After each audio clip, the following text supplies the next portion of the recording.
article about the 20th anniversary of a certain leprechaun being caught in Mobile, Alabama.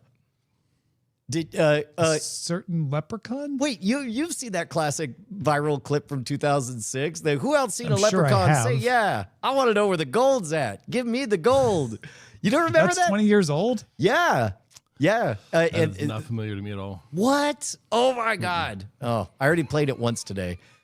But you know what? Actually, okay. it is the season. I knew that was coming. in the spirit. He's like, wait, you might not totally remember it? I have a solution. Leprechaun, Mobile, Alabama. You'll totally remember it the moment you see it. Well, just in time for St. Patrick's Day, crowds are coming by the dozens to get an up-close view at what some say is a piece of Irish folklore. Some people in the Crichton area of Mobile say a leprechaun is taking up residence in their neighborhood. A leprechaun. NBC 15's Brian Johnson has more. Curiosity leads to large crowds in Mobile's Crichton community, many of you bringing binoculars, camcorders, even camera phones to take pictures. To me, it look like a leprechaun to me. All I gotta do is look up in the tree. Who else seen the leprechaun say yeah? Eyewitnesses say the leprechaun only comes out at night. If you shine a light in its direction, it suddenly disappears. This amateur sketch resembles what many of you say the leprechaun looks like. Others find it hard to believe and have come up with their own theories and explanations for the image. My theory is it's casting a shadow from the other limb. Could be a crackhead that got hold to the wrong stuff. And it told him to get up in a tree and play a leprechaun. We're going to get down to the bottom of this. Yeah, it's still on there, guy. Don't be afraid. Don't be afraid, man. This guy helping to direct traffic says he's prepared for his encounter with the leprechaun. He's suited up from head to toe. This wars off spells right here. This is a special leprechaun flute, which has been passed down from thousands of years ago from my great-great-grandfather who was Irish. I just came to help out. Others just came to get lucky in hopes a pot of gold may be buried under this tree. I'm gonna run a backhoe and uproot that tree. I want to know where the gold at. I want the gold. Give me the gold. I want the gold. This is Brian Johnson, NBC 15 News. Anyway, dude. Yeah. You know, people talk about back in the day, news was more solid, serious, respected. That's a great example of what they're talking about. Hard-hitting journalism. That's what people were looking for back in the day, Tom. That was back before Twitter, you know? Like that's what the world used to be like, folks. I was a little nervous. I mean, he was really handling that archaic instrument. Oh, the ancient flute. Ease. He was just passed down through the ages. Yeah. Don't be afraid. This ward's off spells. Yeah, it was great. He needs to respect those relics like that, you know? 20 years ago. Wow. Yeah, man. 20-year cycle. It's forever 2008 in the office hours stream these days. It's fun because like we're tracking my appearances on other Rev 3 shows, which means there's fun. an excuse to revisit all that. Okay, here, let me just 2008. 2008. That would have been the third year of Buzz Out Loud. Yeah, as a matter of fact, we just did the episode with Molly Wood. Oh, the Scam School episode? Yep. The NIM episode. We already did the episode where it was the night that I met you. Dun, dun, dun. Yeah. That was in that bar, that steampunk bar, right? Is that where we met? Or was it 21st Amendment? I could look it up. I think it was 21st Amendment.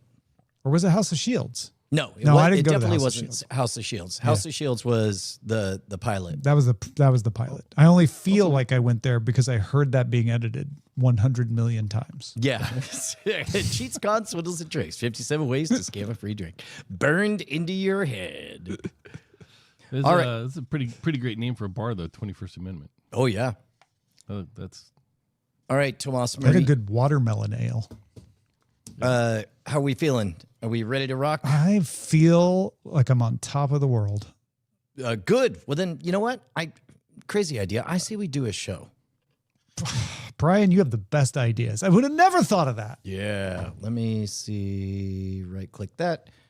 And I'll... Don't tease me. Oh, no. Okay. No, we'll do it. We'll do it. All right. All right, here we go in 3, 2.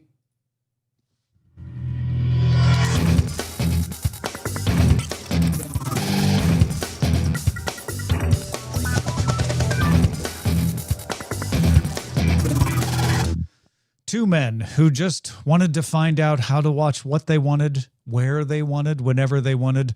Those men were Tom Merritt and Brian Brushwood, and they ended up killing television. We're here to discuss the aftermath. I'm Tom Merritt. Yes. Notice we're not here to adjudicate whose fault, whose killing blow it was. We're all looking for the real killers. But in the meantime, we need to eat. We need good content, and that's what this show is all about. We are going to eat our words about television.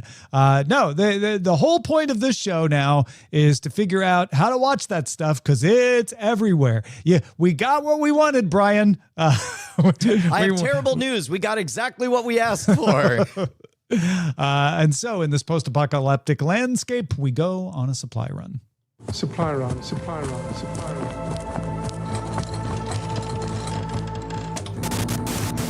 Where's the meat? Oh, I got good news for you, Brian. Mm-hmm. We now know what the next evolution of streaming apps is going to be. Okay, now I read this in the show doc. It's a bold claim. Explain to everybody who clicked on our bold promise that we know exactly which way the wind is blowing and we have strong feelings about it. The next evolution of streaming apps is exactly the opposite of what Brian wants it to be.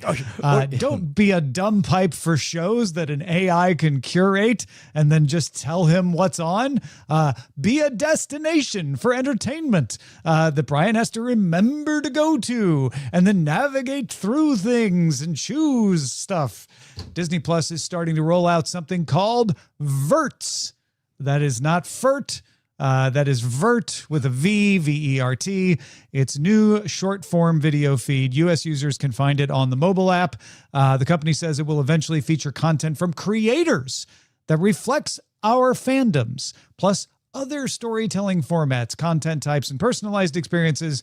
But for now, it's just vertical excerpts of horizontal videos that Disney owns the rights to. Peacock is also adding something, casual games like Jeopardy! And one based on Law and Order, something you all have been asking for. Full vertical video for live sports, so that if you're holding your phone like this, you can still watch your live sport and not have to turn it like this. And an AI avatar of Andy Cohen. I mean, how long have we wanted this? Andy Cohen, the AI avatar, will lead viewers through their personalized Bravoverse series of vertical videos. Matt Strauss, chairman of NBCUniversal Media Group, said, "We really see the white space of where this is evolving to. Don't think of it as a streaming platform. Think of it as an entertainment platform. You have an entertainment platform with millions of customers who spend hours on your platform engaging currently with long-form programming. How do you expand that aperture to give them more, to super serve that fandom so they never really feel like they need to go anywhere else to get the content that they love?" It's about love, Brian. All right. To be fair, I think you are correct in that the Tom modeling Brian predictive model would assume that Brian would hate this, but sure. No, I know that I've simplified you to a small which is small saying statement, because but you've I'm already said for a long simple time, man. I don't want to have to decide which app to go to. I just want to know where my show is and watch it easily. And these executives are saying, I think you'll enjoy more only wanting to go to our app. So here's what I'm hearing. We're talking about Disney Plus, right? Disney Plus and Peacock. Sure. And potentially others falling in line like Paramount, HBO Max. Okay. So 3 to 5 years from now, if I say, "Oh, Tom, what's that online streaming place where they got like long form videos in widescreen, but also short form videos in vertical, but also they have a few games and there's some user generated content." What's the name of that platform again? I assume I'll say all of them. Yeah, I mean, that's what we're headed towards, and yeah, it tracks one for all the branding archetypes. You got a red one, you got a blue one. You know, your YouTube versus Disney Plus. You got your yellow one when Amazon catches up and decides to do the exact same thing. You got your peacock colored one. I don't know what to do with that. Netflix hasn't said they'll never do this. Oh, I think they do have their own vertical video feed already. So yeah.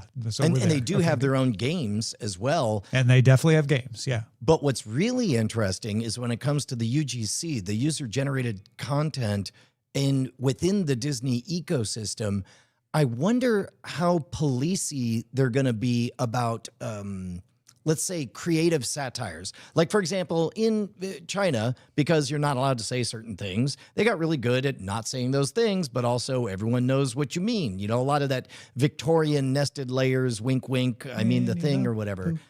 But yes, exactly. Speaking of Disney properties, I wonder how Disney Plus is going to regulate that. And what I suspect is they're going to model the exact same policies that they have in the parks, where in general, what you do is you go to the park, you have the subjective feeling of just going around and doing whatever you want, but you're being watched and you're being handled. I remember one time we took all of Diamond Club to Disney parks and we were, shall we say, loosened up and boisterous. We took a boat into Magic Kingdom where there's lots of kids, and we were promptly, to our delight and surprise, given rush VIP treatment straight into the 3 things we wanted to do in Magic Kingdom and straight off that island as fast as possible. So I would imagine that subjectively, when it comes to creating your own AI versions of vertical clips, you'll feel very clever for all the things you'll do. And I think quietly and algorithmically, it'll just make sure that only your 5 best buddies see it to thumbs up and talk about it, and literally nobody else. So it's fascinating how all of those guardrails, you don't have to have dumb, heavy-handed policies to make this stuff possible in a way that just 2 years ago I would have thought would have been a branding and regulatory nightmare. Sure.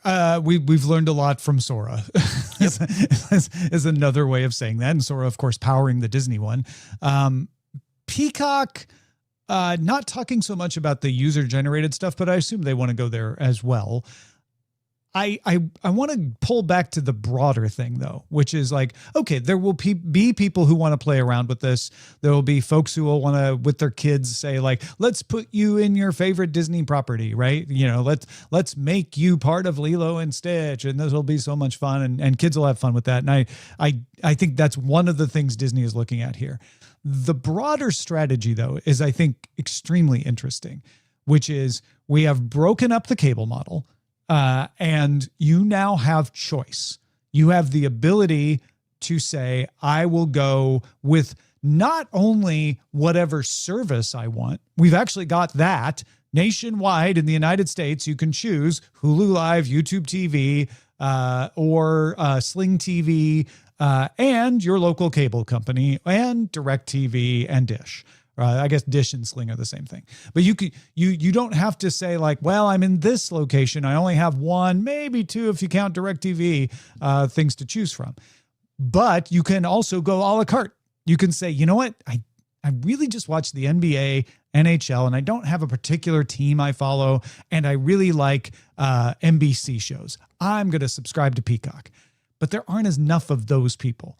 The bigger complaint is usually, so I have to get Peacock and Paramount Plus and Disney Plus and Netflix. And maybe if I don't pay for shipping, add Amazon Prime Video if I want to get all the stuff. Plus there's all these others out there as well. But what the companies are saying is not, let's figure out how to solve that so you can always watch what you want. The companies are saying, let's figure out how to force you into our app and be happy there. And I think that's not going to work. Because the populace is saying, we want to be able to get everything and still have the flexibility of having killed cable. We want our cake and eat it too. And these companies are saying, yeah, but now we have an app. maybe we could just make you only want our app. And I think it's a pipe dream.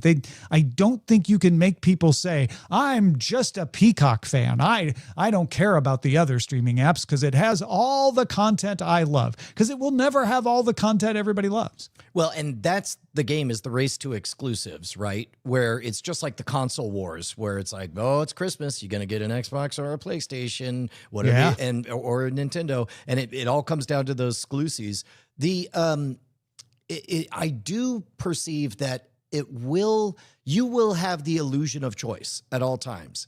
It will just so happen that based on your demographic, availability, data, deep data processing on what your cohort is into, that when you log in and you see all of 5 choices, 2 big ones, 3 small ones, they will just happen to be exactly what you want out of that app. If you heard that, for example, these new Doctor Who episodes are available somewhere, you'll go to the place where you know they're an exclusive, and then by coincidence, what will feel like magic will happen to be those 5, because again, we want freedom, but not choice paralysis. We don't want the tedium of a spreadsheet. But that's not what the Peacock executive is saying. He's saying, so they never really feel like they need to go anywhere else to get the content that they love. His vision is you log on to Peacock and then you don't ever go anywhere else, that you just use Peacock. And I can't imagine a world in which that becomes a viable business model. I think what you were describing is probably where we're headed, which is, 2 or 3 big rocks, a few small rocks, and a platform that manages things so that you don't have to think too much about what's where. But I don't think we're headed to a place where people get brand loyal to a platform and they're like, I don't care what's on HBO. I'm a Peacock person, and that's the only stuff I love. And it feels like that's what these executives are hoping they can make happen. And I just don't think that's going to happen. Well, let me pitch you this reinterpretation that is mostly what they said, because what they said is they said this to shareholders, I assume, right? This is the story that they're giving to shareholders. From the customer perspective, what I would imagine is you go to one of the 3 to 5 big destinations for a thing that only exists on one of those 3 to 5 destinations. And then from there, it's like a mall where every turn you make is another interesting thing, which is already what YouTube is like. You go to YouTube because you want... I said it to reporters. It was a media briefing. Okay, great. Interesting. Okay. Well, but I guess really the way my brain interpreted it, and I don't think it's far off from what they're literally saying, is you go for whatever reason you go, and then you just keep taking left and right turns, and you keep finding enough delightful things to where you just stay there until... you log off, and then somebody tells you, go see this other thing, and it's another exclusive somewhere else. That last part was never in anything that Strauss said. Well, yes, of course, because you wouldn't say that. They never really feel like they need to go anywhere else. Like once you're in, you feel like, yeah. Well, I think he's talking broadly, like we think we can make it so that people just use Peacock. You don't think that's what he's saying? Well, I think that Peacock can only control the Peacock experience, right? And so within the Peacock that is experience, true, but I don't think that's what Strauss is saying. I think Strauss is saying they will love it so much. We will super serve that fandom so they never really feel like they need to go anywhere else to get the content that they love. Those are the exact words, and it's pretty much, to me, saying we think we can make a service where you're entertained by games and vertical video and have virtual Andy Cohen, so that you're like, why would I ever need to launch Netflix? Everything I love is here on Peacock. And sure. I just don't think that I don't think there are a large enough number of viewers out there that will ever work for. I don't know, because like what you're describing is essentially the experience of YouTube, because you go to YouTube for one thing, and then you can just wander around forever and ever, and you do feel like you never need to go anywhere else until an external force points to a thing that is not available on YouTube, and then it changes. I think YouTube might be the one place that could super serve enough fandoms, because they have a Peacock channel and a Disney channel and a NHK channel and a BBC channel. I guess that Peacock could become like YouTube and compete with YouTube, but I don't see that being what they're even saying. You have to get all the rights holders to play on your platform. Do you think Peacock is ever going to let Disney play on the Peacock platform? Do you think Disney would ever put things on the Peacock platform? YouTube's kind of a unicorn. I wonder when the bottom falls out of that and people start pulling their stuff off there and saying, no, we want people to go to Peacock. We're not going to have a YouTube channel anymore. Maybe that happens. Maybe it doesn't. But I don't think anybody can replicate that. Yeah, I'm not entirely sure where we disagree. Because I do think that they're going to pull stuff off of YouTube because it is going to be exclusives. But well, yeah, I think it's possible that they do that and that it shoots them in the foot because now they're not getting the people seeing it on YouTube and then fewer people come to Peacock. I think where we disagree is you seem to think, and I'm probably misinterpreting this, but what it sounds like you're saying is, sure, they can create a situation where people love using Peacock and don't want to leave until they leave. And then when they log out, they might go somewhere else. And I'm like, no, I don't think that's what they're hoping for. They are hoping for you to only use Peacock and you don't even have Netflix's app on your device. I think we're still aggressively agreeing with each other because I agree they are hoping that no external force brings to your attention anything that isn't on the platform. And because there's so much in Peacock, that you do wander around the ship infinitely because there's more content than you can consume in 5 lifetimes, and you are satisfied. The only way that can get messed up is if you find out that there's something pretty in your princess is another castle, at which point you have to go. So I think what he's saying is describing like you start and there's enough there that you never feel the need to leave. Now, yes, he is. And do you think that's possible? Well, no, of course not. But well, okay. He didn't say that nobody will ever tell you about a thing that isn't on our platform. That's the part where I think we're disagreeing. Is okay. I think he well knows that an external force, it's like as long as you never find out about sunrises or hailstorms or anything interesting outside your TV. Like, I don't think he's claiming that nothing interesting will happen outside of the box that you're looking at. And I don't think he realistically is hoping for that either. But I don't know. I would think it would be illogical for him to realistically hope for that. But I think they think, from what he said, that they can capture enough people that will just want to use Peacock that they will be able to super serve the fandom with things that will keep them from going anywhere else to get the content that they love. That's the way I'm taking his exact words is we want to stop as many people as possible from ever going anywhere else to get the content that they love. And I think that ends up, whether he actually literally believes that is 100% possible or not, that way of thinking is going to end up with them doing things that people don't want.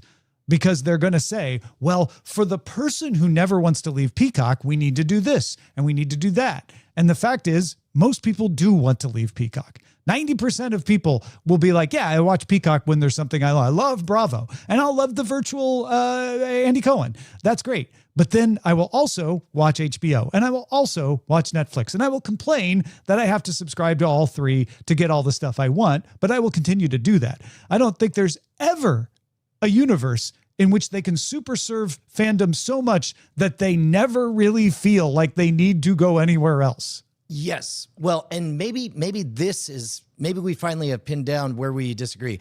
My null hypothesis is that nobody is telling things accurately. I don't think I think what he is doing is he is describing an aspirational North Star.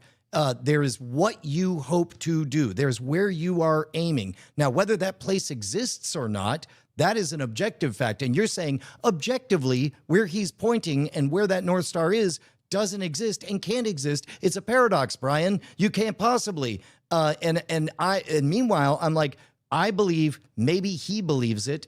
I believe that is what they're aspiring to do. And I believe that, like Xeno's Arrow, yes, maybe the place doesn't exist, but it won't matter because in a million lifetimes you could keep getting halfway towards it. And subjectively, it might as well, you will die on the path to that North Star. And so in that case, what is the difference of whether or not it exists or not? Maybe I went galaxy brain way fast on that. Cordkillers@gmail.com. No, I'm glad you did that because I would say it doesn't really matter whether he believes it or not. That's the wrong direction. That's what I'm saying. Okay, this is more interesting. You're saying I'm not here to judge whether he meant his words or what were the intentions in his mind. I'm saying if that's your North Star, it's the wrong star. There you go. You need to be going in a different direction. And so I'm like, if this is the strategy, and it seems to be, that's why I brought up Disney and Peacock and why I'm pointing that Netflix is already doing this.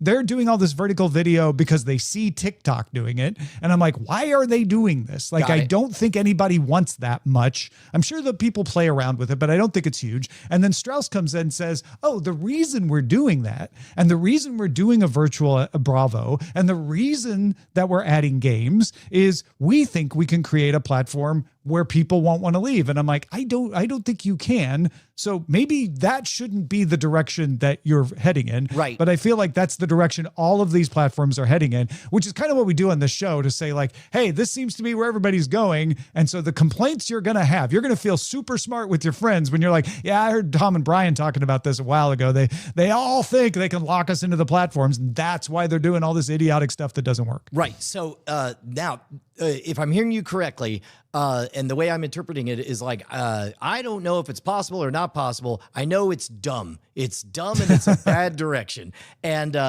here's how it likely plays out. First of all, these are the claims of a fifth place player who desperately wants people to believe or at least entertain the notion that they could stand shoulder to shoulder with Netflix and Disney Plus and Amazon Prime and YouTube.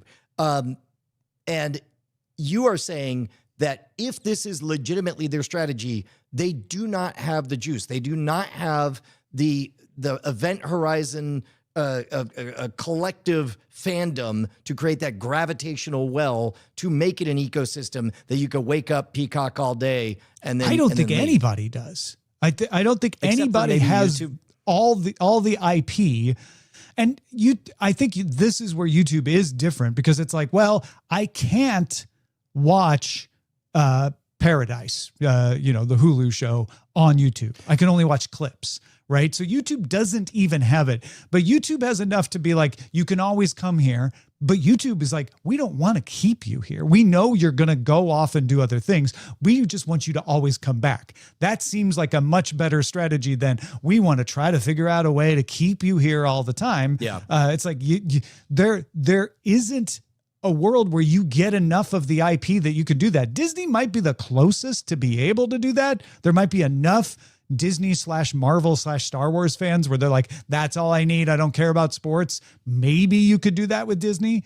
But that's as close as I think anybody's going to get. Otherwise, the better strategy is to say, we are a great service that makes it easy to watch what you love. And you're going to love more of what we do. So you're going to want to keep coming back to our service. Yeah. So this is another interesting difference of lens that I think colored our different interpretations. Is I think my headspace was more in like a brand territory ownership, whereas you're it sounds like talking about it more as like literally as a provider, you can't possibly deliver this promise. I'm taking it from the perspective of the viewer. Like if I'm a viewer and I'm like, why are they doing this?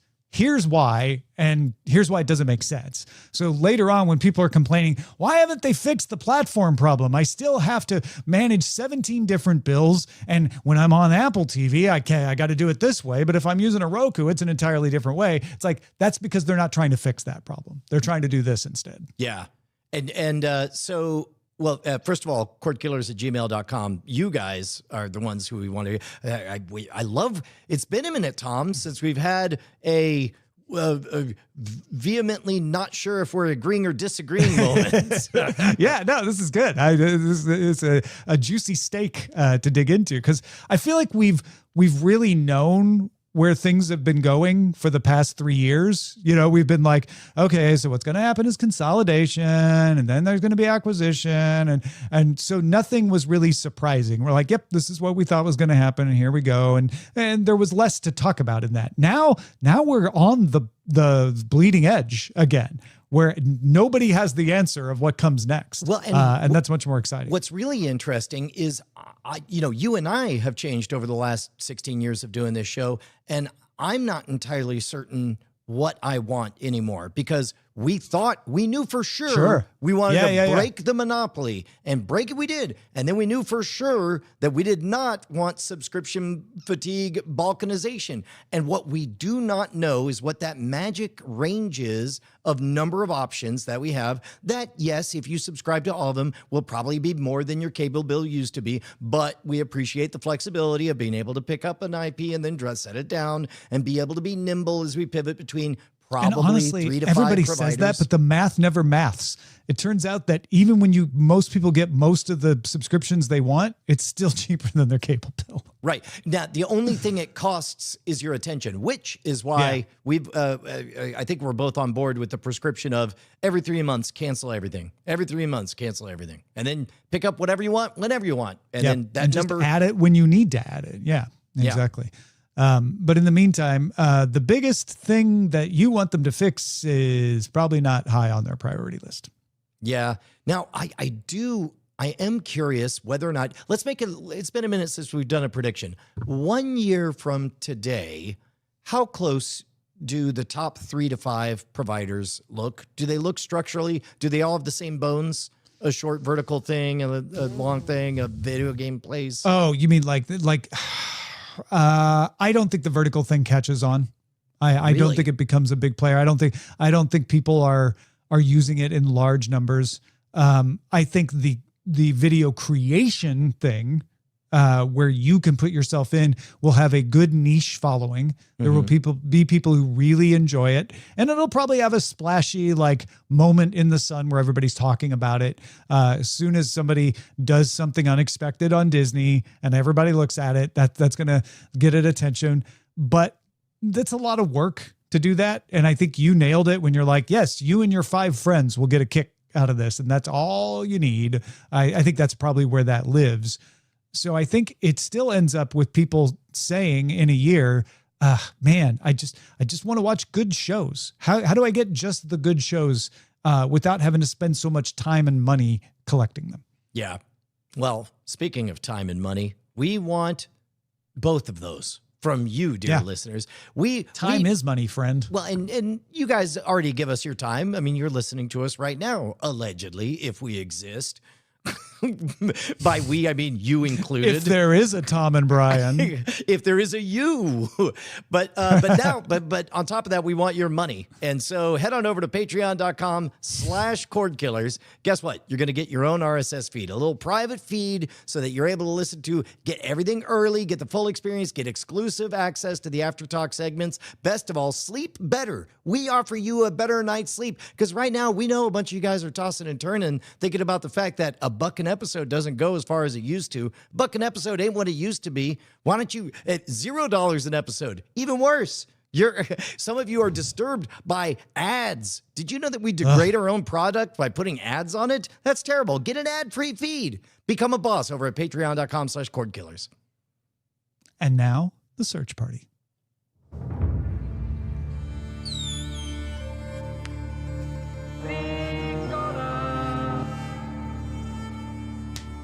I imagine most of the people who care about this next bit of news have already heard about it, but for those who don't, Nathan Fillion announced that he and his co-stars from Firefly have agreed to bring back Firefly as an animated series.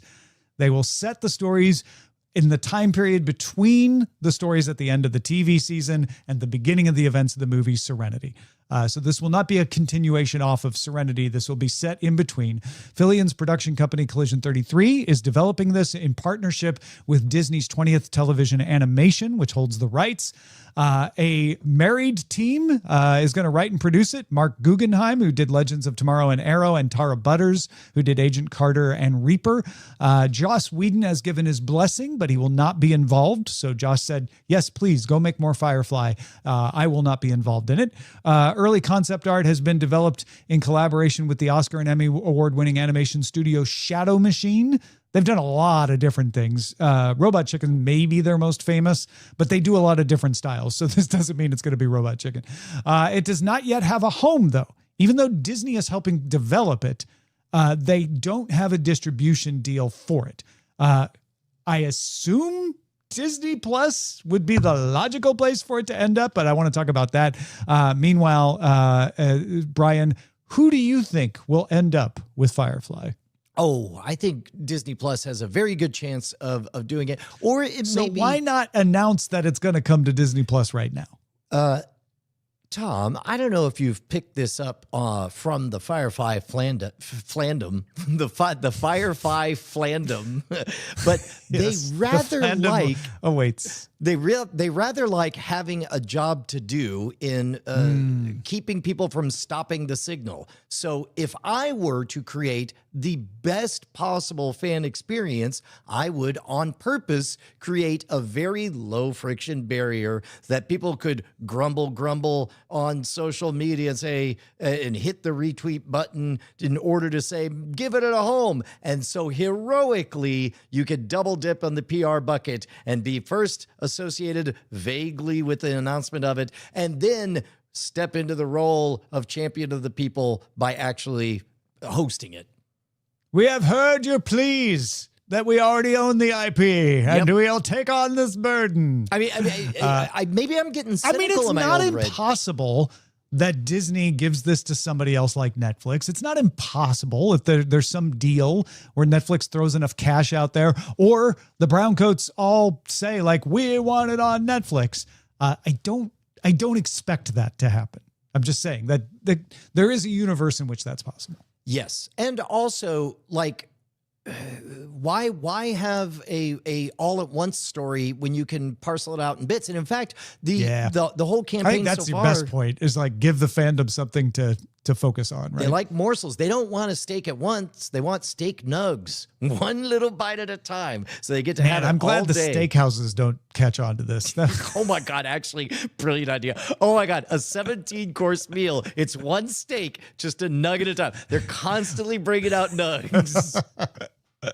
It's just a conveyor belt of waiters bringing you one nugget of steak at a time. So the other thing that this animated feature does is it solves a lot of problems, not the least of which is time has passed and some people are no longer with us. It also solves deftly... Rest in peace, Ron Glass. Yeah. So here's the thing about animation productions is there's no on set. There's no so-and-so I think that's saw somebody the bigger around. thing. The Shepherd book, they pick him up from Haven at the beginning of Serenity. So it won't be hard to write stories. I'm curious how they do it. It won't be hard to write stories. Amos and I were talking about this on my office hours, actually, where you explain why Shepherd book isn't around. And maybe there's another spiritual guidance character that can step in. So that won't be hard.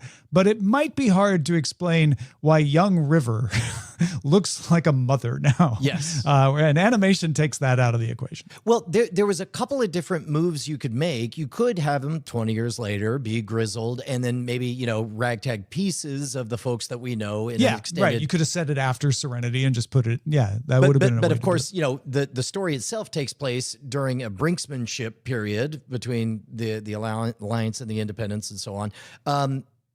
The other thing, but specifically that because there is no set to be on, this is, and again, this is, I have only one weakness for conspiracy theories, and that's corporate conspiracy theories. I would imagine that part of the reason that Joss Whedon's name's not associated with it is because some current Joss Whedon feelings.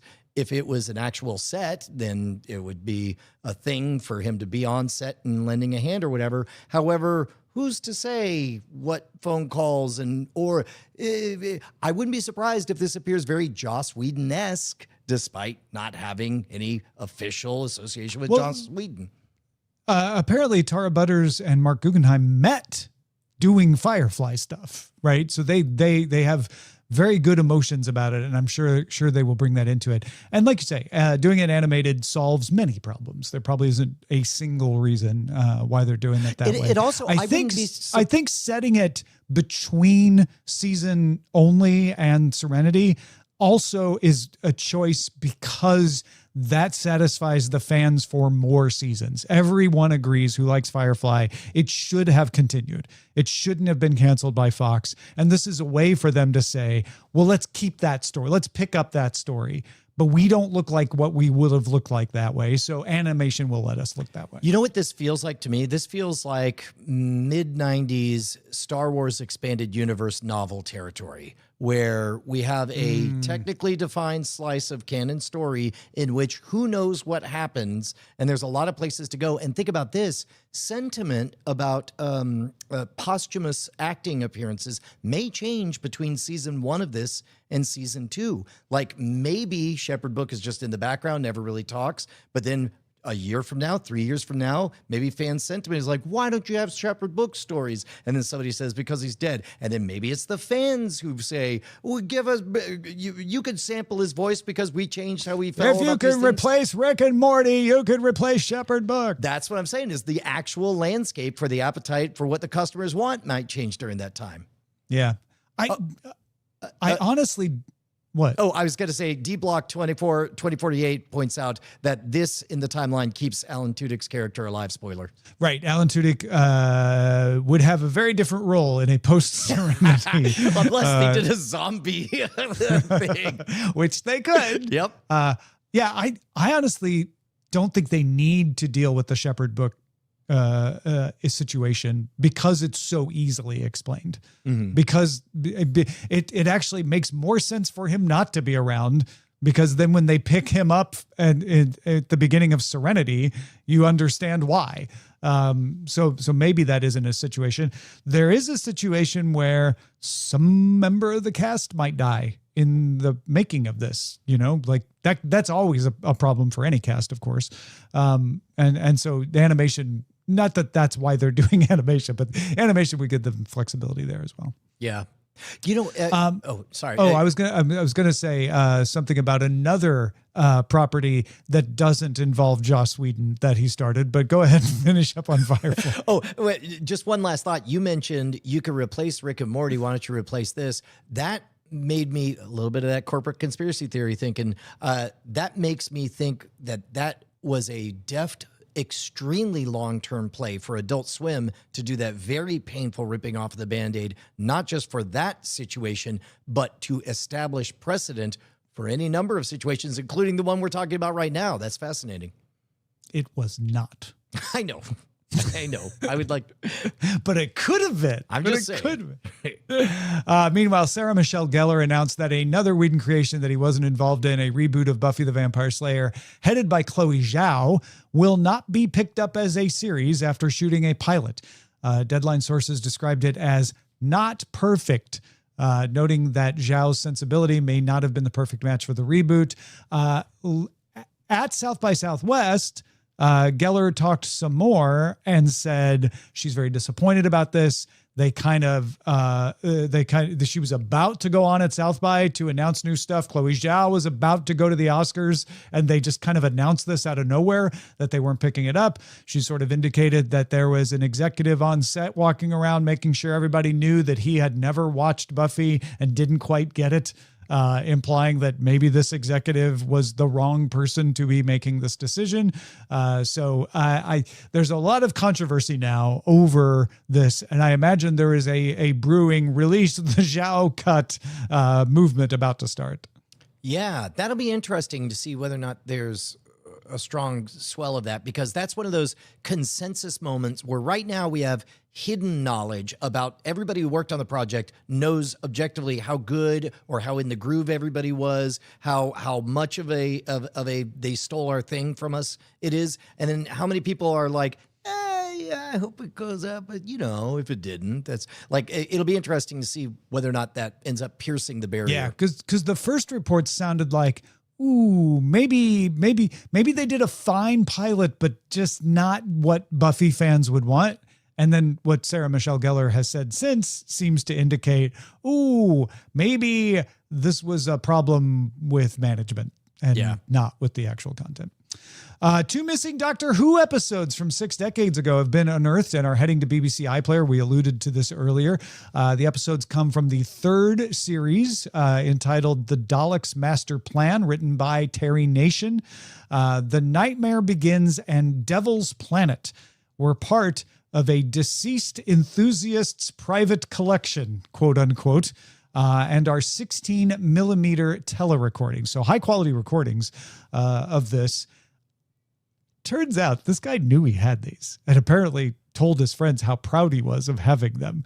And it was one of those, like, I guess he enjoyed being the only one that had them. And now that he's dead, the estate was like, here, BBC, you should really have these. What was the album, like the Wu-Tang album? It's like having that might be better than the Wu-Tang album. It's like, you want to come over and see 1 or 2, or I swear you to secrecy if I show these to you, but first of all, the Nightmare Begins. The pro move is you show one and they're like, pretty good, right?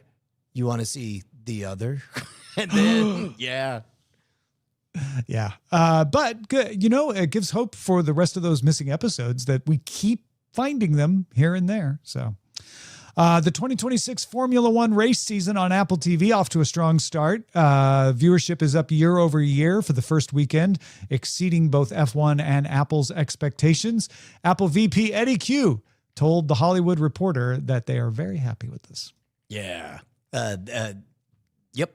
I wish I knew more about. Too bad they had to cancel 2 F1 events in the Middle East. Oh, that's right. Bad luck, Apple.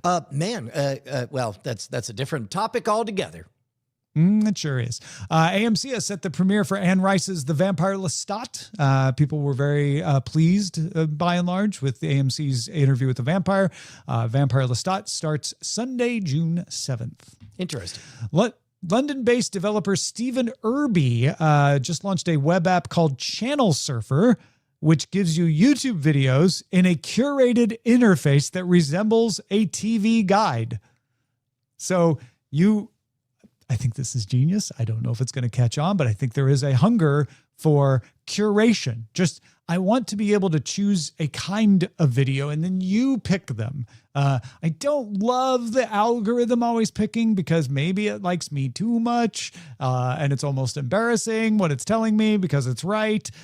It would be nice to just let somebody else pick and then I can be like judging whether it's good or not. Yeah, dude. I love it. I think it's great. I think that I'm glad as soon as we're off this show, I'm going to play with it. You know what? I played around with it and liked it. It reminds me of Pluto TV or something like that. What I would like more is a tool that let other people do this. I would love to curate a Tom and Brian Cordkillers interface, right? And I know that there's someone like, just vibe code it, idiot. You can do it right now, which we totally could. So maybe I should, right? Well, because I think that would be fantastic. On top of that, what I'm poking around more and more in the YouTube ecosystem, as it gets easier and easier to fill all the big gaps, you notice the smaller and smaller gaps. And a thing YouTube really wants is somebody to be making posts is way underutilized. Playlists is way underutilized. Curated playlists of like weekly. Tom says, you got an hour? You go to this playlist and it's Tom's must see that for the week of blank. Oh, I think curation is going to be a huge buzzword over the next couple of years. Yes. I think we're going to be headed back. Yahoo, Jim Lanzone, former CNET president and president of Yahoo, is talking about bringing back the internet's webpage. I think there's a hunger for that from people who are like, I don't want to see SEO slop. I don't want to get AI mode explaining something at length to me. I just want to know what are the 3 best whatevers that I'm looking for. And then I'll pick one of those 3.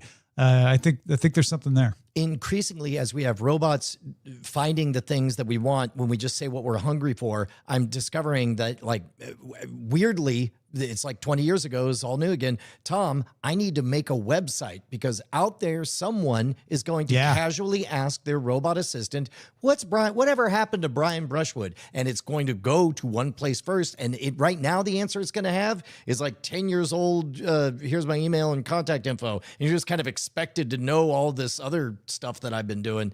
That's bonkers. And weirdly, a destination that's unambiguous and updated to the minute is going to be the move. Honestly, yes, but that's separate from what I'm saying. I think people want someone to curate things for them. Oh yeah, they don't want the robot to do it. They just want to go somewhere where it's like, I trust that this curation thing is done by a human, and therefore I can trust it, and it gives me good stuff. Well, and at the very least, assuming that you believe it's the actual human and not an assistant that's doing it, that is an extremely intimate form of telepathy. And a lot of people keep asking me to make a list of all the books I recommend. And to be honest, when I do that, Tom, it's going to be a freaking banger because I listen to a fair number of nonfiction books. And I think that's all people want is other people or to feel connected to the good parts of other people. I think more so now than ever for multiple reasons, right? Yeah.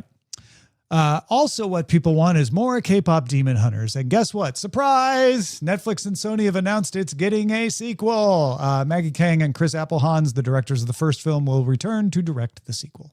I haven't seen it yet, Tom, but did the first one end with, we did it. We definitely killed all the demons. No more demons to hunt. They hunt them to extinction. We have certainly closed the Hong Moon, and there's no way that this will ever be a kind of. There's actually a little bit of a door open for more demons and hunting them. Okay. And K-pop. You know what I didn't expect we'd get more of? Lena James, Jada Pinkett Smith, reprising her role from A Different World for Netflix's upcoming reboot of A Different World. The show's official logline states that it follows Deborah as she enters her freshman year at her parents' HBCU alma mater and finds that the shadow of her parents is difficult to escape. That's Dwayne Wayne, and looks like Jada Pinkett Smith's going to come back as Lena James somehow. If he works at the university, then maybe, because otherwise the very idea of any shadow existing more than 4 years in a university campus, like, year 1, everyone's new. Year 2, you've always been there. Year 3, you've definitely always been there. Year 4, you never existed. I mean, which college did you go to? UT, but I guess, is it different at a smaller college? Yeah, I think that's the idea, right? This is a more intimate setting than a big state university. So, yeah, that makes sense. Teaser is out for Will Ferrell's golf comedy, The Hawk, coming to Netflix this summer. And season 2 of One Piece has debuted on Netflix. 16.8 million views in its first 4 days, slightly down from the 18.5 it got in season 1. But not every hit show improves its audience from 1 to 2, so this isn't too bad. And Paradise has been renewed for season 3 at Hulu. Season 2 finale is coming on March 30th. Tom, you know how in sports records, they sometimes put an asterisk on there and it almost always means that the record is not as good as it is? I feel like whenever we say Netflix views, we have to put an asterisk, only this asterisk means, may I remind you that a view means all the viewer minutes to completion of the entire thing, including the credits. Like, it is... You can't say views in YouTube and views in any other platform and views in Netflix and have it mean the exact same things. Those are real views. Although, honestly, when I see a story like this, I ignore the numbers. I don't care. What I look at is 18.5 bigger or less than 16.8? Oh, so you're looking at trends. Because I don't know, it's like, to me, it's like, it's apples and apples, right? It's Netflix views and Netflix views. And you're entirely right that a Netflix view is a better assessment of how many minutes has been viewed, because it literally is how many minutes has been viewed. But to me, the valuable part is like, oh, did more people watch? Was there more watching of the One Piece or less? And it's slightly less, but not that much. What do you think we see more of? And I care less about whether or not we're right as we think of this, but just what are we trained to think? Like, in general, do the number of viewers for successive seasons go up, or is it like a series of books? They generally go down, where people, but we've had so many stories of it going up recently that we're like, oh my gosh, it went up, that I think a lot of people looked at One Piece and they're like, wait, it didn't go up? It's like, well, not everything does go up. Yeah. Usually a second season goes down a little bit because, people start to fall off and fewer people discover it. In the world of streaming, though, a delayed hit will gain in its second season because people didn't know it. I think if I were to explain One Piece, it's like so many people knew the anime, and so a lot of people tried the live action. The fact that most of them stuck around for season 2, to me, means they're doing a great job, because most people didn't discover One Piece after season 1 had already come out, and now they're jumping in on season 2. The people who are going to enjoy it mostly joined in the first season. Yeah. All right, let's get to the buried treasure. Most people want to know why they suddenly got rich. Buried treasure. Buried Treasure is where we talk about what we've been watching. Maybe it'll give you an idea of something you would like to watch. Before Rotten Tomatoes fired my wife, I used to go see movies ahead of time. But Brian, this time it's you who got to see a movie ahead of time. Oh, shucks. It just turns out that being a member has its privileges, I guess. I did not know that they were doing a special early screening of Hail Mary for Amazon Prime members. Although I don't think anybody checked my membership to Amazon Prime. I went into the Fandango app and saw that I could just book a ticket. Now, I didn't try. Maybe it would have asked me for my Amazon Prime credentials at some point, but it sounds like they didn't with you. I think that what they did was, my guess is the money is in announcing the thing, and there's no money in enforcement of the exclusivity. Could be. So my guess is you announce it as though it's an exclusive, and then you just don't hire a bouncer or worry about because velvet rope. Most of the people that hear about it will hear about it because they are a Prime member. Right. Yeah, exactly. Like in my case, I literally didn't know about it at all. I probably did get an email about it, or they probably announced it, but I was just going to buy tickets for a couple of days from now because I wanted to make sure that I made it. And then I saw that it was available last night. Hey, Tom. Yeah. You have not read Hail Mary, have you? I have not. Tom, I have wonderful news for you. I strongly recommend that nobody read the book before seeing this movie. Just in general. Because you've done both. You've read the book and seen the movie. Yes. And the movie is very good, and the book is very good. The audiobook is the best way to consume it. So in order, Lord and Miller did a great job. It's an excellent story. Ryan Gosling is great. Everything about it is great, great, great, great, great. If you can, go in knowing nothing. If you know things, it will not affect it at all. It's great, period, the end. Once you see the movie, though, you will very much enjoy the book afterwards, and the audiobook specifically. It's great. So you think this is a classic example of the movie will only give you some of the story. The book will give you more. So watch the movie and then unfold the wider story with the book. Yes. Yes. You will love the movie, and then you will discover how much more there is in the book. It's just just Project delightful. Hail Marty. No, wait, Mary. Mary Supreme. Project Hail Marty Supreme K-pop Demon Hunters. Yeah. I'm going to hold off on talking about the Academy Awards because that's in Scanning the Horizon. I will mention that I have been watching the World Baseball Classic, streaming it on FS1 and Fox through DirecTV Stream, which we subscribe to get things like Sportsnet LA. And it is not the best experience. Okay, and it's not that the streaming is bad. It's that Major League Baseball has done a great job of saying, hey, you want to watch something? Open up your Major League Baseball app, look at what you want to watch, and we will tell you exactly what channel it's on. And if we can, we'll let you just tap on it right there and watch it. You can authenticate your cable subscription. You can authenticate Sportsnet LA. You can just have it all in the MLB app. So during the season, I go to the MLB app on my television, I pick the game I want to watch, and then I just watch it. Doesn't matter if it's from MLB.TV or Sportsnet or Fox or whatever. It all just opens up. Well, they didn't do that with the World Baseball Classic. In fact, they made it hard for me to figure out what channel it's on, such that I resorted, like some kind of person from 2006, into looking at the guide to figure out what channel it was on. What has happened to us, Brian? I just thought it was fascinating that Major League Baseball, really the proponent of the World Baseball Classic, not treating it the same as its own games. In fact, it was easier to find meaningless spring training games, which are fun to watch, but it was easier to find them than it was to find the actual like semifinals and finals of the World Baseball Classic. So a somewhat peripherally related trend right now is Amazon announced that they're increasing their amounts of order it and it gets delivered within an hour or 2 hours, like ultra fast delivery. 2,000 locations can do 3 hours and a few hundred can do an hour. Welcome back to 5 years ago when they had Amazon Prime Now. Right. But my point being that is where the puck is going. We talked about making playlists, reducing friction. And in this case, whether most of the time when people encounter friction, that becomes a marker that, well, whatever it is must not be very good if they're not making it easy for me to find. And so I think that we're talking about all these new jobs that are going to be invented because of robots. There is a human to hold your hand and to make it easy for you, I think is sorely needed.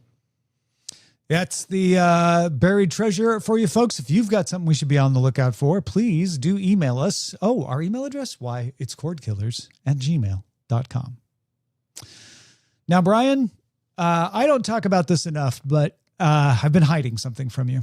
What? What have you been hiding, Tom? Yeah, I've been doing a daily podcast about technology news since 2005. Whoa. Wait, the same one? Yeah. You've been on some of those shows, some of those episodes. Oh, you've done a daily tech news program, not necessarily specifically. Since 2005, with very few exceptions, I sit down and do a podcast about technology news. Your expertise is old enough to drink now, Tom.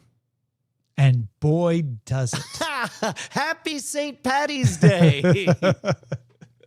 No, I feel like I know a lot of the Cordkillers people already are aware of Daily Tech News Show, but if you're not, go check it out Monday through Friday. Me and some of the smartest folks in technology explain, give you context, sort through all of the BS that's out there, curated by a human to say, hey, this is the big story in tech. We'll explain what it's about. If you're confused about all that Anthropic DoD stuff, just today, on today's episode, I went through it again to say, this is what actually happened. This is what's actually the battle. This is what actually is weird about it. This is what people tend to misunderstand.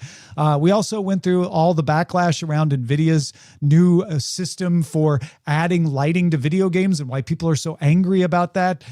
Subscribe now wherever you get your podcast. Just type in Daily Tech News Show or go to dailytechnewsshow.com or youtube.com/dailytechnewsshow.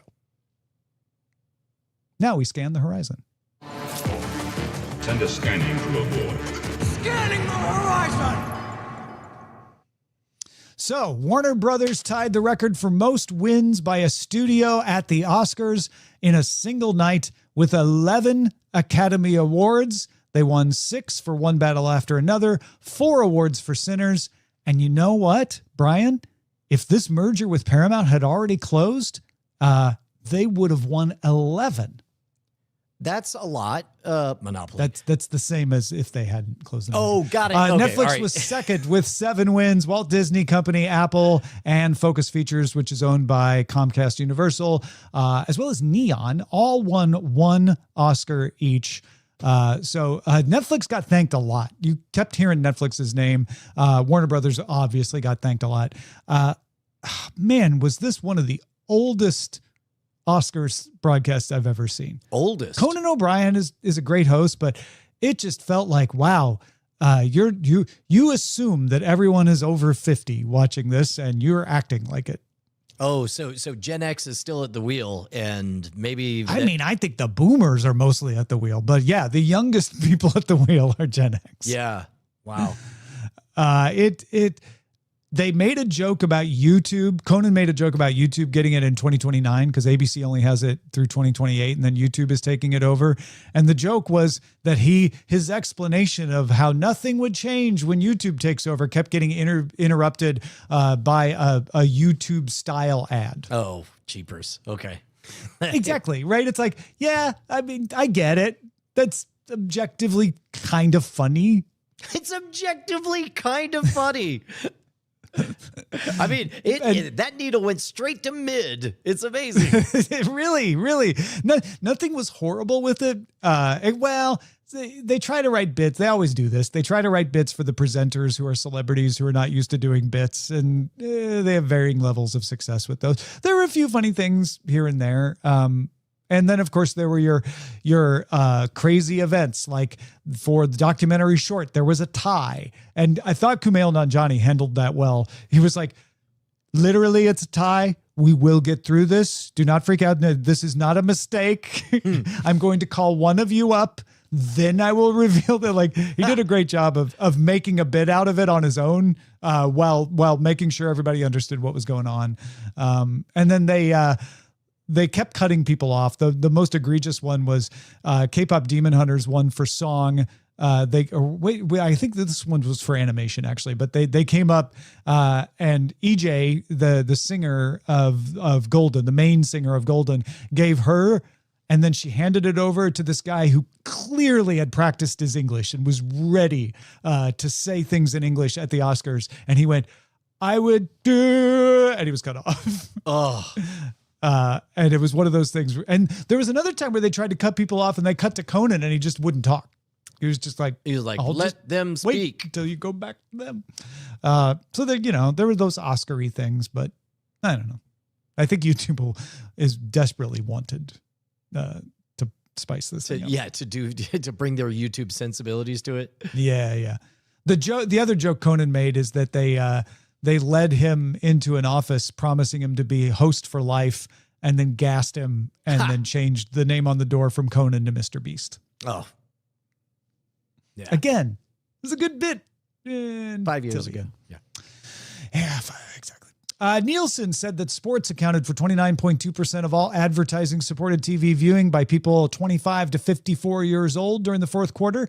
That stat spans everything: broadcast, cable, streaming, the whole ball of wax. So if you want to get your ad in front of somebody, put it on a sports stream. It is for the moment, kind of bubble. It's a bubble-free slice of Americana. You don't have to worry about it's red-coded or blue-coded. You don't have to worry about this issue politically and so on. And people want to watch it as it happens, so they will sit through the ad because, they understand, like, okay, it's a timeout. I have to wait. Yeah. Universal Pictures was aggressive in brokering deals that shortened the theatrical window to about 17 days. We talked about that in the past. That's about 3 weekends. Well, guess what? They are now saying, 17 days, no longer. In fact, just longer. They are promising a minimum of 5 weekends for their movies in 2026 and will increase it to 7 weekends in 2027 before a film leaves theaters for home entertainment. Actually, I shouldn't put it that way.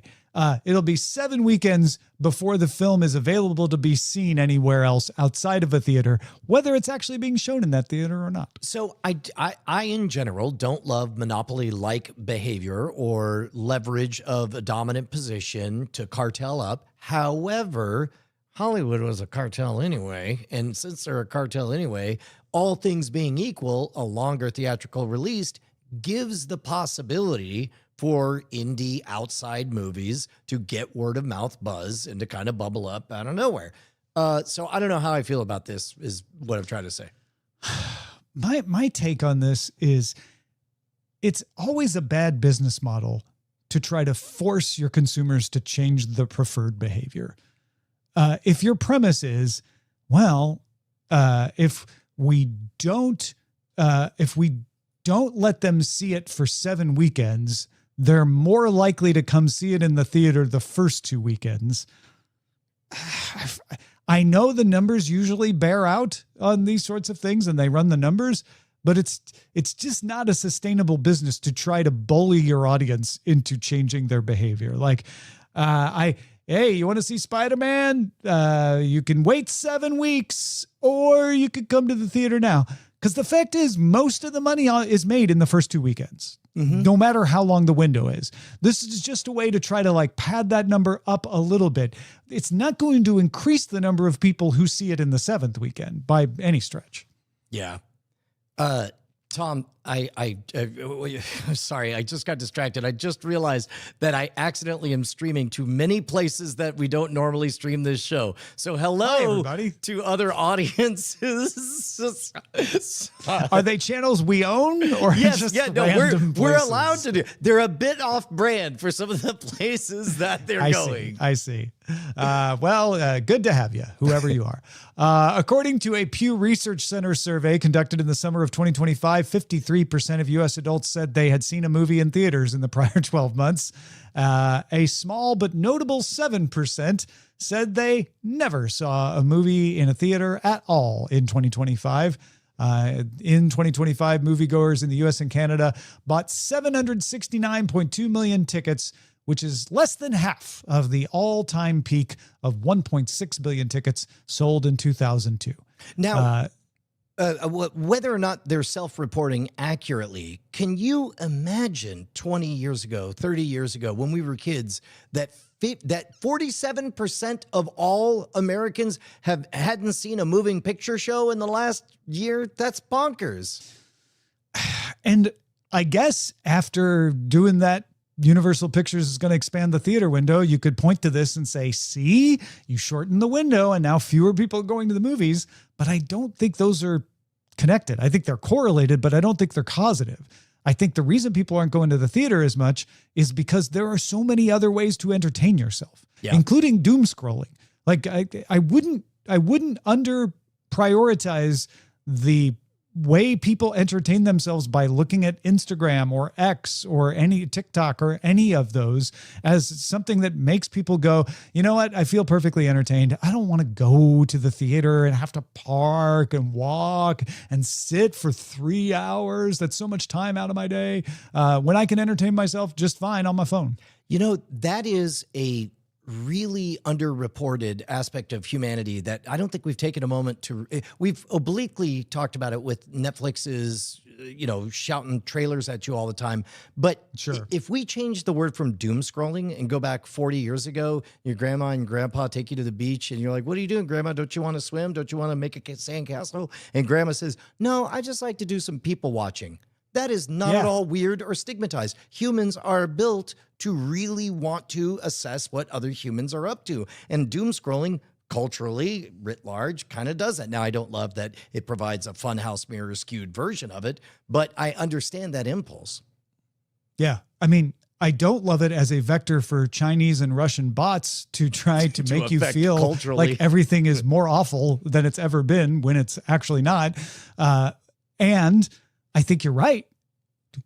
People watching was fun because that's all you had. And then you went to the movies because you're like, we could see really beautiful people do things I could never see them do at the beach. But now, movies, I can see people do crazy stuff right on my phone just by scrolling through TikTok. And as I scroll, they get better and better. It keeps giving me crazier and funnier and more amazing things that I enjoy or get outraged watching. Yeah. Yeah, I don't love that part. Yeah, me either. Amazon raised the price of its ad-free Prime Video option from $3 a month to $5 a month.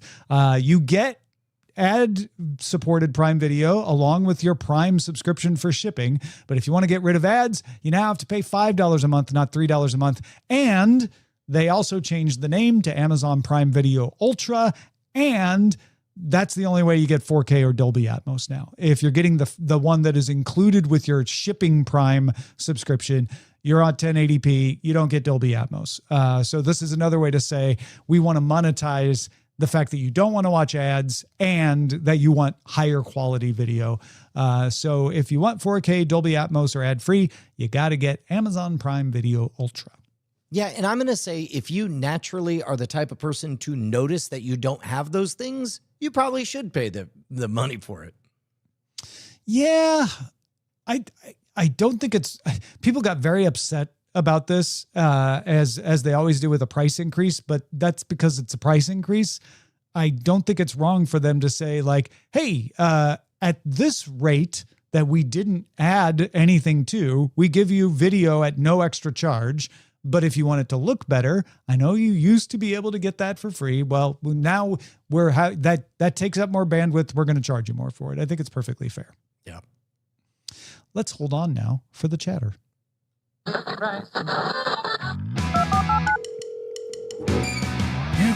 got mail. These are your emails to cordkillers@gmail.com, and Big Jim Thatcher pointed out, as did I'm sure a few others, that Amos sounded like Master Control from Tron during the full experience last week.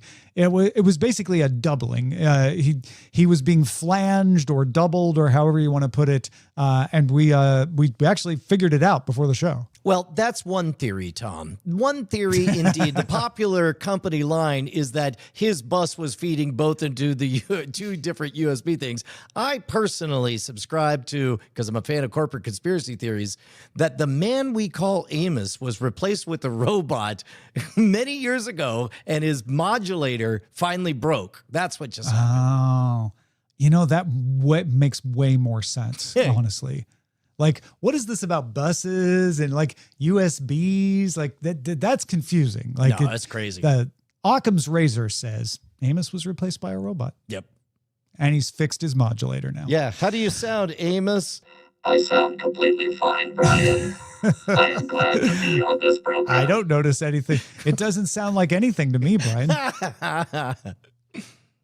All right. Sean wrote, "Hi, Killers. You've made it fairly clear that you would prefer to stay on per creation billing as opposed to monthly billing. This is something we were talking about in After Talk. I'll keep supporting you no matter the structure, but I was curious about your thinking. As a patron, I know I would prefer just having a set monthly or annual bill and get 4 or 5 episodes a month. You have more than enough credibility that if for some reason we only got 2 or 3 episodes in a month, I would trust that was an aberration and not worry you weren't holding up your side of the bargain. Is there some big advantage to per creation that I'm overlooking? Thanks. Keep up the good work. P.S. I've been a boss since I think episode 2 of Cordkillers and consider that a point of pride. Your recent message that $1 an episode ain't what it used to be has landed, and I'll be increasing my contribution once you finalize the new structure." Number one, Sean. I love the pre-commitment on that bit. And in fact, if you want to pre-commit, go ahead and just send us an email, cordkillers@gmail.com. Tell us that you're pre-committing to up your pledge. That helps us understand the calculus a lot, because the real anxiety that we're having is anytime you ask an audience to make a change. This is the difference. This is the reason that Richard Thaler won the Nobel Prize for Economics, is realizing that opt-in versus opt-out, the nudge unit that the UK has, is all about decision choice engineering. And so in this case, right now, whatever we have, we definitely have it. And that cash shows up every single month. Now, the moment we say, wait, we're going to reshuffle or rechange, we're going to make you reevaluate your relationship with it, that's us fighting against inertia. And as independent creators, it terrifies us. So the more you want to hold our hands and let us know it's going to be okay, the more you want to pre-commit by writing us at cordkillers@gmail.com, the more that'll empower us to make a bold, innovative, new direction when we have to make the change.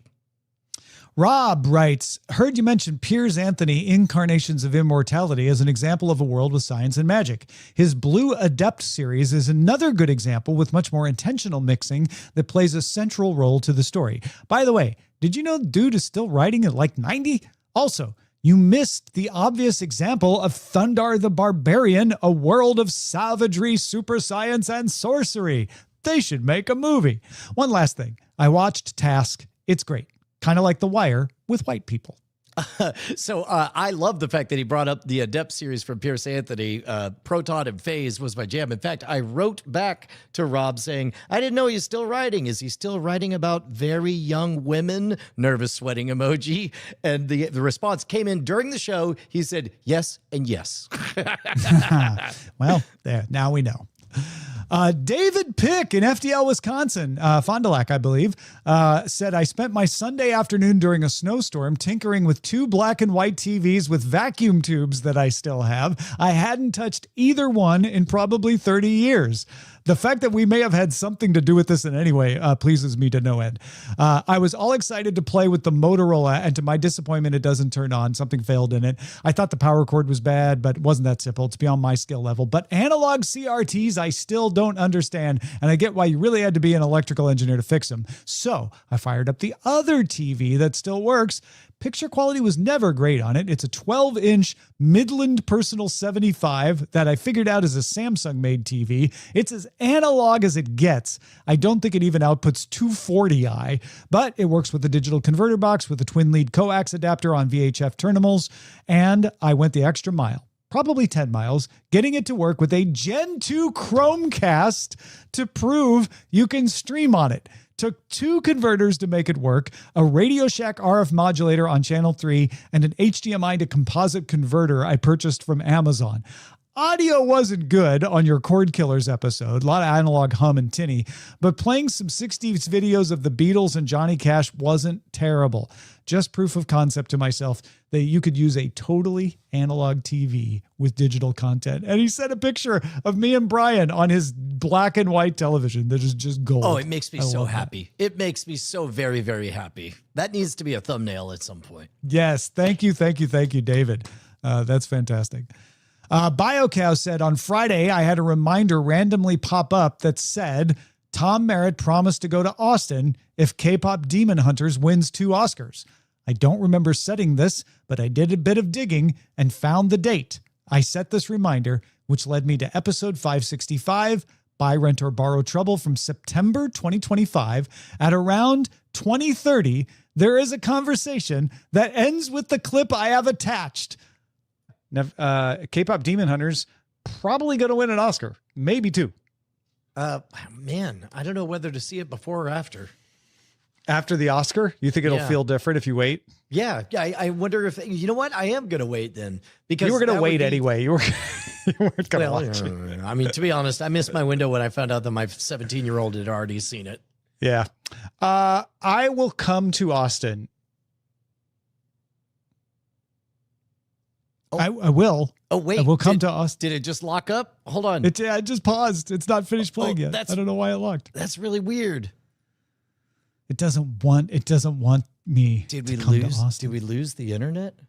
I will come to Austin if it wins both Oscars and watch it with you. How's that? Ooh. All right. Hey, Tom. Yeah, Brian. You know what we're doing in June that we ain't talked about? Why, I do. In fact, I have a flight booked and everything. Oh, heck yeah. You want to explain what we're up to? Well, you probably can explain it better than I can, but I'm coming out to Austin to watch K-pop Demon Hunters with Brian Brushwood. But also, since I'm doing that anyway, Brian invited me to help teach a class, which I'm very excited to do. Yeah, dude, it's we're doing the Do Your Weird Thing workshop, only we are classing it up big time. Don't go get a hotel. Don't go buying meals, getting stuff catered. No, stay in luxury conditions. Yes. Bring your significant other free of charge and spend 3 nights, 2 days at Fabulous Wizard Academy. Check it out. Details at wizardacademy.org. It's going to be me and Tom and Andrew Heaton and Justin Robert Young and possible mystery surprise guests. But basically, we're going to tell you all about how everything we know about being independent creators and how we made it happen. You get all the secrets at the very least, if you just want to see the world famous Whiskey Vault and go on a tour of all around the world of whiskey. It's going to be amazing. It's going to be amazing. Yeah. I mean, the vault itself is worth the price of admission, but I think the class is going to be pretty darn good too. So what's the URL again? Wizardacademy.org, and just scroll down to classes. You'll see it's in June. I'm telling you, it's actually, it's a bargain. It's a bargain. And if it's an expensive bargain, but it is worth it. If price is an issue for you and you are a friend of ours, then reach out, cordkillers@gmail.com, and we can help out on the price of things. there's a special cool person discount that I can judiciously extend to people. And anybody hearing this is one of those people. wizardacademy.org. Sean writes, watch the first season of Dark Winds, a crime drama in the vein of True Detective, but instead of being in Texas, it's on a Navajo reservation, and it's a case that is told with flashbacks before the crime, but nothing beyond the time of the police and FBI solving the crimes of a bank robbery and a pair of murders. If you like the first season of True Detective, this will be up your alley. Brilliant. Thank you, Sean. That's a fantastic recommendation for Dark Winds. And that is it for this episode of Cordkillers. Our website is cordkillers.com. Our email address is cordkillers@gmail.com. And we are live on twitch.tv/Night Attack, youtube.com/MartinRogue, and occasionally other places. Tuesday at 5:30 p.m. Eastern, 2:30 p.m. Pacific. Whoops. Reckon we'll talk to you next time.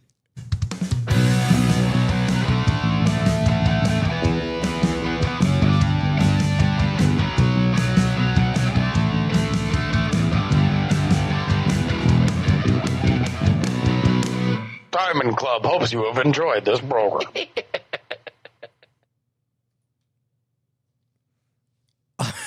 All right. Well, to anybody watching on the Scam Nation channel, you're welcome. Sorry. If you want to see the rest of it, head on over to Modern Rogue, because I'm not going to stop it midstream, but I am going to end it for Scam Nation here. We bid you a fond adieu. Okay. That one's off. The rest are all fine. That was just... Oops. Yeah. No, it's funny because, like, on the one hand, part of the reason I've been practicing so much is so that I could be on automatic pilot, but going live every morning for office hours, I was a bit too on automatic pilot, Tom. Yeah. So you just went boom, boom, boom. Yeah. Yep. No, I get that. Well, shall we to the full experience then? Yeah. We went long on that one. Yes. Yeah, we had that big long conversation at the top. I think that padded us out. Yeah. No, it was good. I wouldn't change a thing. But yeah, let's just keep on rolling. Okay, here we go. And 3, 2.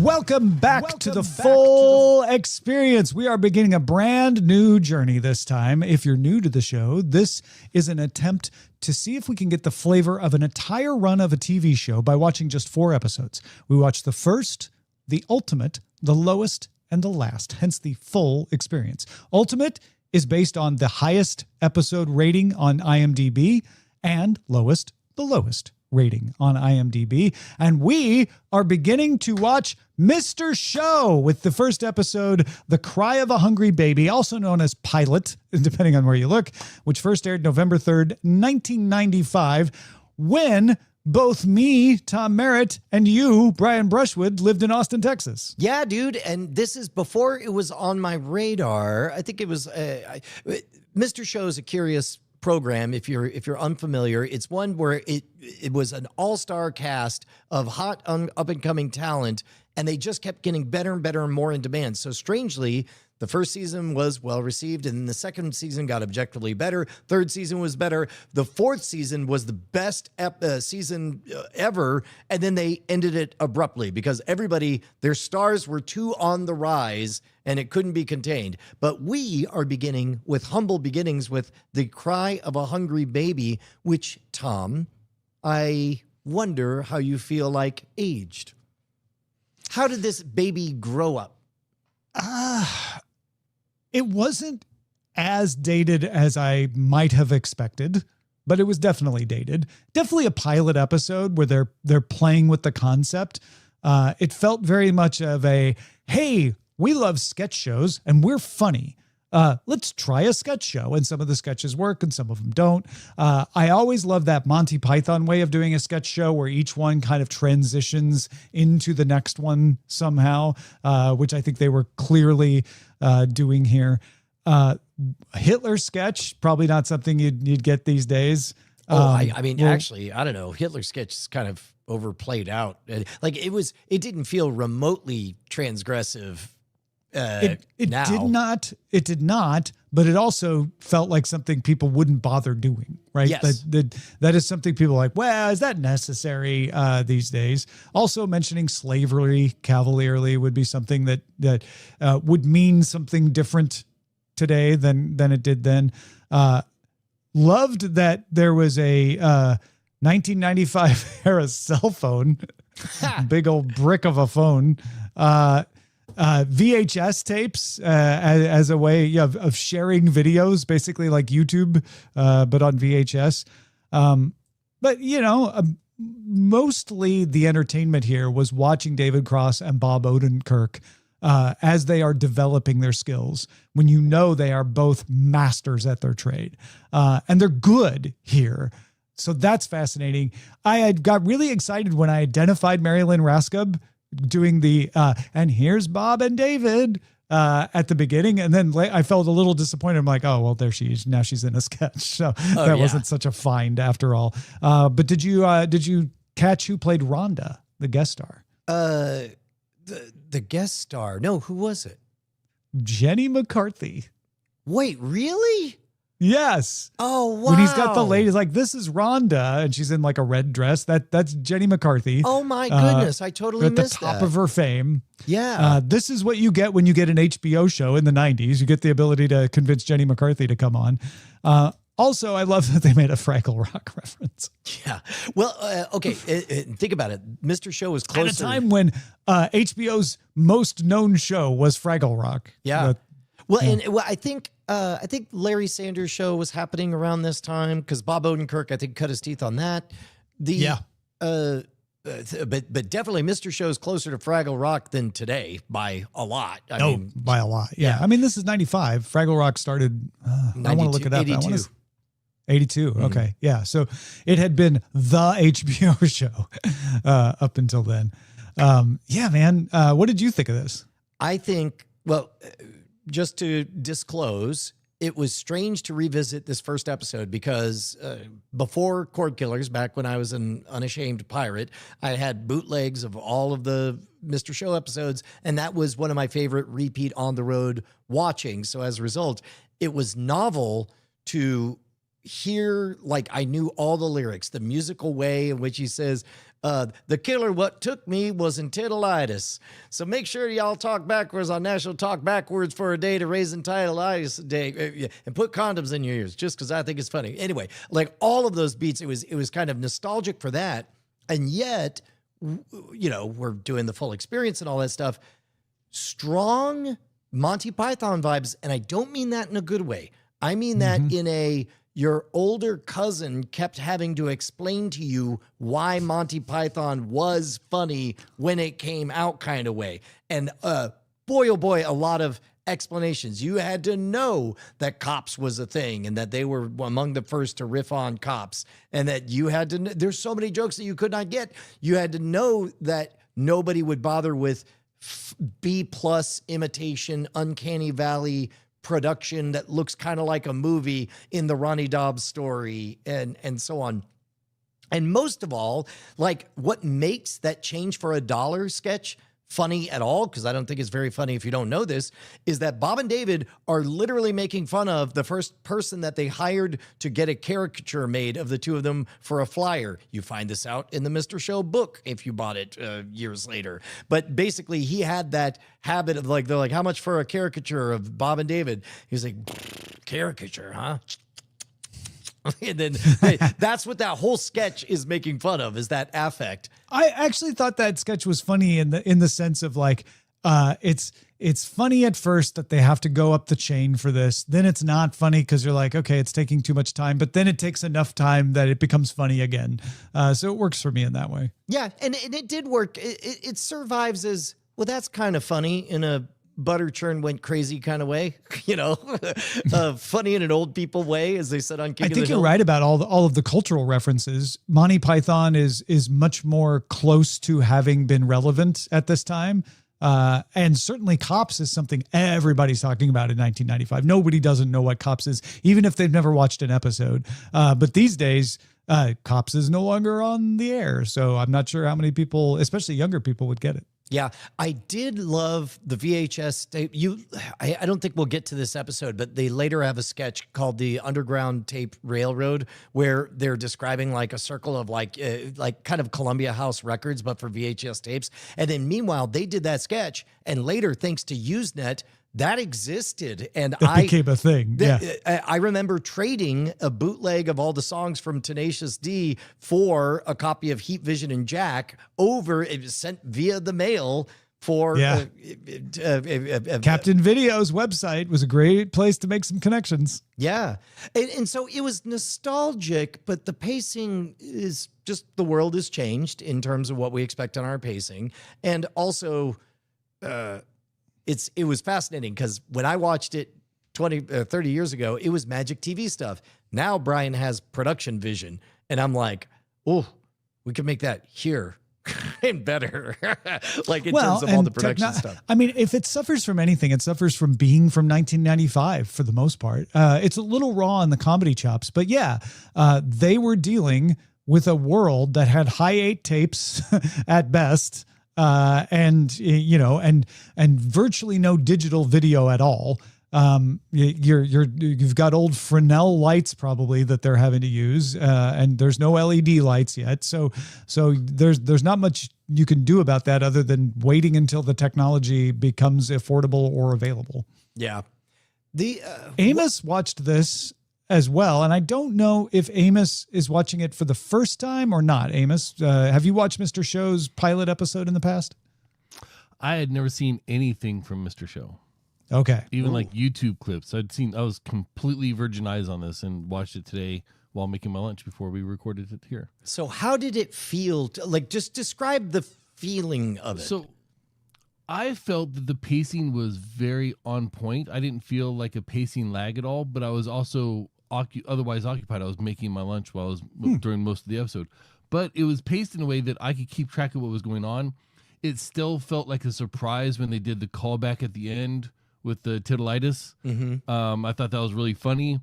The nested David and Bob reappearances as they were making the phone calls down the chain.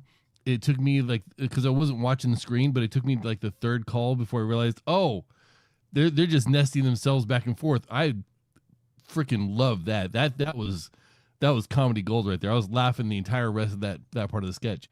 And the fact that not only did they break the fourth wall like 3 times in the episode, but the way they did it, and they still had the structured show, and it still was a cohesive, if not somewhat fuzzy story. You start from the beginning, you end at the end. You end with a full story right there. But then they also had those fourth wall breaks in there, and I really enjoyed it. I thought it was a lot of fun. I now know why I missed it, because 1985 through 99, when the show aired, I was enlisted. I was poor. I was broke. I didn't have HBO. Yeah. Although now that's interesting, because I think you revealed a bias that we're going to have, because it's no longer novel to us that they constructed a multi-dimensional fractal that has kind of a theme and riffs and goes different places and a little bit of a through line. Yeah. I thought it was a lot of fun. Of course, I love Bob Odenkirk and David Cross, so that helped. But yeah. Yeah, I didn't mention how I watched these, which was on a borrowed VHS tape from someone who had recorded them from someone else's HBO subscription. I watched it today on a friend's Plex server, so I borrowed it. I watched it today on HBO Max, because that's well, now this makes me want to watch it on a CRT monitor. I know, right? We need David from Fond du Lac to set us up. Yeah. So yeah, I watched it on a friend's Plex server that he had. Well, I'm thrilled. I'm thrilled that it sounds like of the 3 of us, it was the most positive for you. I think for Tom and I, the actual episode was competing with our memory of the episode, whereas you got to judge it just on its own merits. Yeah, and it didn't feel dated to me necessarily. It felt. It didn't feel current, but it didn't feel like it was like 95. It felt maybe 2015-ish. Like it still had a punch to it. It still had a comedic value that didn't feel ancient. which I appreciated. And I don't know, that was surprising as well, that it didn't feel as old as it was. It looked as old as it was. I'll give it that. But being that I listened to most of it and wasn't watching the actual screen for a large part of it, it didn't feel as old as it is. Yeah, I forget also that the way you're describing it is probably the vast majority of all my watches is it was just on while I was doing other things. Yeah. And probably the way most people experienced it, even when it was 1995, right? Because the TV was background for, and still is, but we tend to think of TV these days as I must sit down and watch prestige show, and it hasn't always been that way, even for HBO. Yeah, I'm going to ask what sketches were in episode 1 of Mr. Show, just to see if there's any that we forgot. Well, I don't think we mentioned all the sketches. I certainly didn't take notes for all of them. But I didn't. Well, I was trying to think of. There's the priest.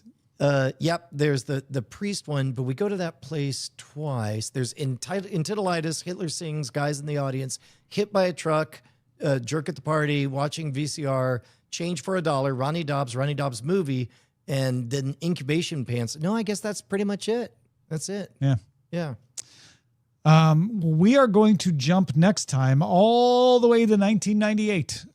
For season 4, episode 4, the highest rated episode of Mr. Show on IMDb, The Story of Everest. Oh, that sketch alone is top tier. And we will get to experience exactly what you were just talking about, Brian, where this show kept getting better the more they did it. We're going to be jumping 6 episodes from the end, basically. So we'll be seeing them at the top of their Mr. Show game.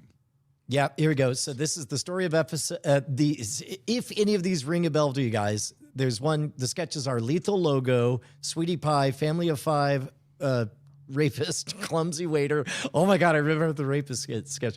Pallies, that's a great one. Food Ads, Fairsley Foods, that's a great one. Everest, Bumbling. Okay, it's gonna be great. This is a great episode. I can't wait. Well, folks, come back for the full experience next time to find out if Brian still thinks it's great after he's actually watched it again. The full experience available ahead of time. If you're a patron, you get these episodes early as well as After Talk at patreon.com/Cordkillers. We'll talk to you next time.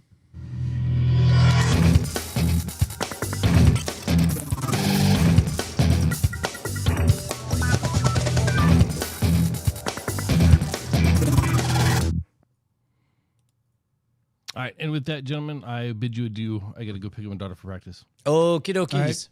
All right. And You know what? enjoy the private stuff without me. I'll catch you later. We'll say so long to the stream as well. Bye, streams. Bye, stream. Don't forget that patrons get the secret cool talk that we're about to do. Patreon.com/Cord.